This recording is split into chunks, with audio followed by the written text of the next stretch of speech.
જય માતા ખેડૂત મિત્રો, સ્વાગત છે તમારું ખેડૂત પુસ્તક ચેનલમાં। આજે તારીખ 27 ડિસેમ્બર ને આજની સવારની હવામાન અપડેટની અંદર માહિતી મેળવીએ તો ગુજરાતના વાતાવરણમાં ફરી પલટો આવશે। ગુજરાતની અંદર માવઠાના વરસાદની સંભાવના છે કે નહીં તેની સંપૂર્ણ માહિતી મેળવીશું। એક વેસ્ટર્ન ડિસ્ટર્બન્સ પસાર થતાં ગુજરાતના વાતાવરણમાં આવી શકે છે પલટો।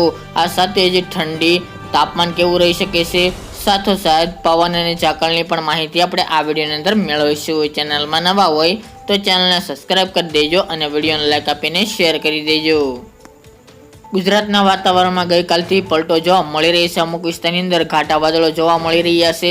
તેની સાથે અત્યારે એક વેસ્ટર્ન ડિસ્ટર્બન્સ ઉત્તર ભારતના પર્વતીય વિસ્તારમાંથી પસાર થઈ રહ્યું છે, જેની અસરના ભાગરૂપે ગુજરાતના વાતાવરણમાં પલટો આવી રહ્યો છે। જેમાં ખાસ કરીને ગઈકાલે બપોર બાદથી વાતાવરણમાં પલટો જોવા મળી રહ્યો છે। આજે પણ મોટાભાગના વિસ્તારની અંદર વાદળછાયું વાતાવરણ રહેવાની સંભાવના છે, પરંતુ સામાન્યથી મધ્યમ વાદળછાયું વાતાવરણ જૂનાગઢ હોય, પોરબંદર, દ્વારકા, જામનગર, રાજકોટ, ઉના, સુરેન્દ્રનગર, તેની સાથે બોટાદ, અમરેલી સહિતના વિસ્તારની અંદર, દક્ષિણ ગુજરાતના સુરત, વલસાડ, નવસારી, તાપી, ભરૂચ, અંકલેશ્વર, વડોદરા એ વિસ્તાર, ઉત્તર ગુજરાતના પણ મોટાભાગના વિસ્તારો જેમાં મહેસાણા હોય, પાલનપુર, ડીસા, સાબરકાંઠા, બનાસકાંઠા, પાટણ, મહેસાણા, અરવલ્લી, ડુંગરપુર, અમદાવાદ, કચ્છના પણ મોટાભાગના દરિયાકાંઠાના વિસ્તારની અંદર વાતાવરણમાં પલટો જોવા મળે તેવી સંભાવનાઓ રહેલી છે। આને કારણે ગુજરાતની અંદર હાલ તો કોઈ માવઠાના વરસાદની સંભાવના દેખાઈ રહી નથી, પરંતુ ગુજરાતની અંદર આજ દિવસ પૂરતું વાદળછાયું વાતાવરણ મોટાભાગના વિસ્તારની અંદર નોંધાઈ શકે છે। ત્યારબાદ 29 અને 30 તારીખ દરમિયાન ફરીવાર એક વેસ્ટર્ન ડિસ્ટર્બન્સ મજબૂત પસાર થવાનું છે તેવી સંભાવના છે, જેના કારણે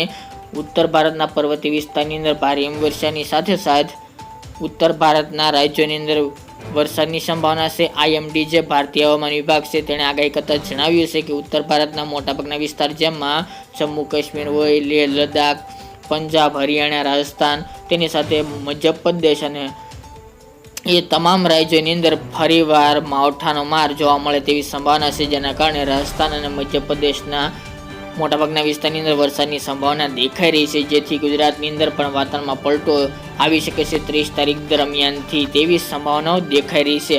હાલ ક્યાં વિસ્તારની અંદર ગુજરાતમાં વાતાવરણમાં પલટો જોવા મળશે, તેની સાથે ક્યાં વિસ્તારની અંદર વરસાદની સંભાવના છે તે આવનાર દિવસોમાં જણાશે, પરંતુ અત્યારના આગોતરા એંધાણ તરીકે નોંધ લેવી, કારણ કે આ વેસ્ટર્ન ડિસ્ટર્બન્સ મજબૂત પસાર થવાનું છે, જેના કારણે 30 થી લઈને 4-5 જાન્યુઆરી સુધી ગુજરાતમાં વાતાવરણમાં પલટો આવે તેવી સંભાવનાઓ રહેલી છે।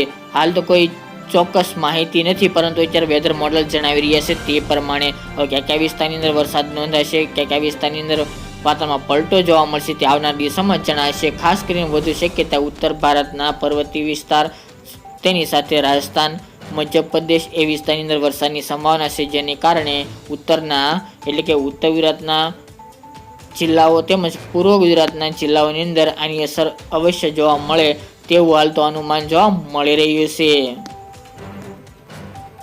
તો હાલ તો માવઠા વિશે કહેવું હાલ તો અઘરું છે। આવનાર દિવસોમાં અપડેટ જણાવીશું કે ગુજરાતની અંદર માવઠાની વરસાદની સંભાવના છે કે નહીં।